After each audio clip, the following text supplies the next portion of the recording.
Shape లాగా ఎట్లా వస్తుందని. చెస్ట్ షేప్ లాగా రావాలంటే మన లోవర్ చెస్ట్ అనేది స్ట్రాంగ్ ఉండాలి. ఈ వీడియోలో మీకు మంచి లోవర్ చెస్ట్ వర్కౌట్లు, ఎఫెక్టివ్ వర్కౌట్లు చూపిస్తాను. మీ చెస్ట్ డేలా యాడ్ చేసుకోండి ఈ వర్కౌట్లు. రైట్, ఇప్పుడైతే నేను మీకు చూపిస్తా. ఫస్ట్ మనకి లోవర్ చెస్ట్ కోసం కావాల్సింది కేబుల్ ఫ్లైస్ మిషన్.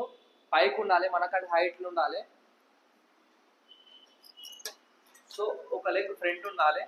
చాలా మంది ఇట్లా ట్రైన్ చేస్తారు, ఇట్లా కాదు. లోవర్ చెస్ట్ కోసం హ్యాండ్స్ అనేవి ఇట్లా పెట్టి విస్ట్ వెనకాలకి పోకుండా ముందుకు పుష్ చేయాలి.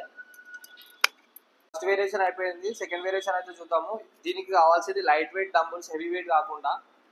సో నేనైతే ఇంక్లైన్ బెంచ్ చూస్ చేసుకున్నా. మీరు ఫ్లాట్ అయినా, డిక్లైన్ అయినా, ఇంక్లైన్ అయినా ఏదైనా చూస్ చేసుకోవచ్చు. డంబుల్స్ అదే పొజిషన్లో తీసుకొచ్చి 1 సెకండ్ ఫ్లెక్స్ చేసి అట్లనే మీకు ఏదైనా డౌట్ ఉంటే కింద కామెంట్ చేయండి. మన ఛానల్ని సబ్స్క్రైబ్ చేసుకోండి.